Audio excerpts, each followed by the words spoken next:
All right, so you guys have kind of seen some of my mountain sled videos. This is my 04 switchback. It's got custom shock mounts in the front. That's how the front lifts up.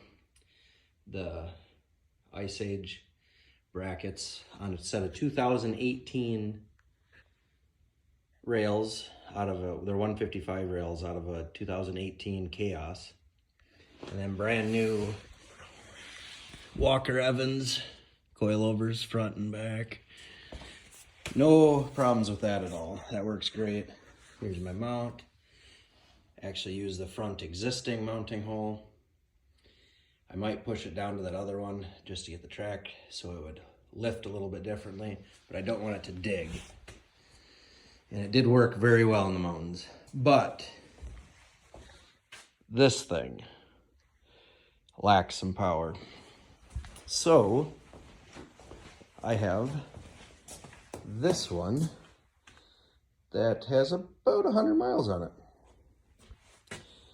On a rebuild with big bearings or wide bearings.